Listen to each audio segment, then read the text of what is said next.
ಹಿಟ್ಟಿನ ಪಲ್ಯ ಮತ್ತು ಜೋಳದ ರೊಟ್ಟಿ. ಉತ್ತರ ಕರ್ನಾಟಕ ಶೈಲಿಯ ಹಿಟ್ಟಿನ ಪಲ್ಯ ಮಾಡ್ತಾ ಇದ್ದೇನೆ. ಹೇಗೆ ಮಾಡುವುದಂತ ನೋಡುವ. ಎಣ್ಣೆ, ಸಾಸಿವೆ, ಜೀರಿಗೆ, ಕರಿಬೇವಿನ ಸೊಪ್ಪು, ನೀರುಳ್ಳಿ,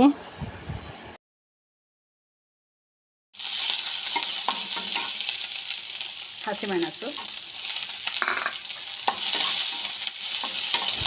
ಚೆನ್ನಾಗಿ ಫ್ರೈ ಮಾಡುವ. ಒಂದು ಟೊಮೆಟೊ,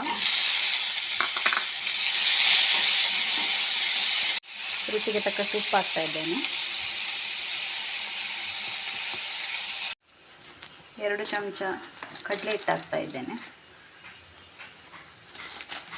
ಇದು ಉತ್ತರ ಕರ್ನಾಟಕದ ಸ್ಪೆಷಲ್. ಇದು ಸ್ವಲ್ಪ ನೀರು ಹಾಕಿ ಕಲಸುವ. ಇದನ್ನು ಹಾಕುವ. ತುಂಬ ಬೇಕಾದರೆ ತುಂಬ ಮಾಡ್ಬೋದು. ಇದು ದಪ್ಪ ಆಗ್ತದೆ. ಸ್ವಲ್ಪ ನೀರು ಹಾಕುವ.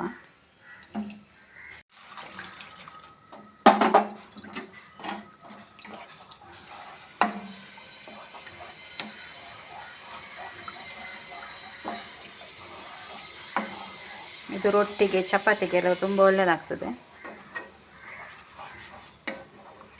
ಒಂಚೂರು ಹುಳಿ ಹಾಕ್ತಾ ಇದ್ದೇನೆ, ನೀರು ಮಾಡಿ ಹಾಕುವ. ತುಂಬ ಹುಳಿ ಉಂಟು, ಅದಕ್ಕೆ ಚೂರು ತಗೊಂಡಿದ್ದೇನೆ.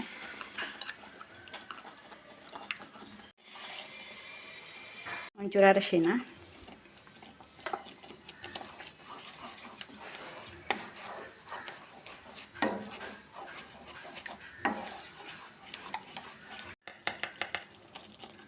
ಒಂಚೂರು ಮೆಣಸಿನ ಹುಡಿ ಹಾಕ್ತಾ ಇದ್ದೇನೆ. ಹಸಿಮೆಣಸು ಹಾಕಿದ್ದೇನೆ ಇದಕ್ಕೆ.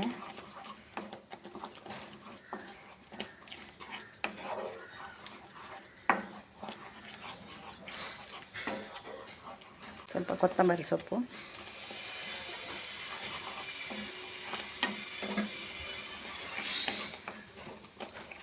ರೆಡಿ ಆಯಿತು. ಇದು ಕುದಿ ಬರ್ತಾ ಉಂಟು. ಇದಕ್ಕೆ ಹಿಟ್ಟಿನ ಪಲ್ಯ ಅಂತ ಹೇಳ್ತಾರೆ, ಅಥವಾ ತವಾ ಹಿಟ್ಟು ಅಂತ ಹೇಳ್ತಾರೆ. ಚಪಾತಿಗೆ, ಪೂರಿಗೆ, ಅನ್ನಕ್ಕೆ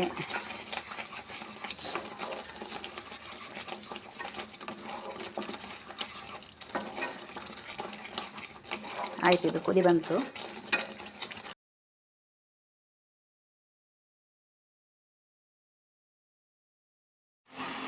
ಜೋಳದ ರೊಟ್ಟಿ ಮತ್ತು ಹಿಟ್ಟಿನ ಪಲ್ಯ ರೆಡಿ ಆಯಿತು. ಈ ರೆಸಿಪಿ ಇಷ್ಟ ಆದಲ್ಲಿ ಲೈಕ್ ಮಾಡಿ, ಕಮೆಂಟ್ ಮಾಡಿ, ಸಬ್ಸ್ಕ್ರೈಬ್ ಮಾಡಿ.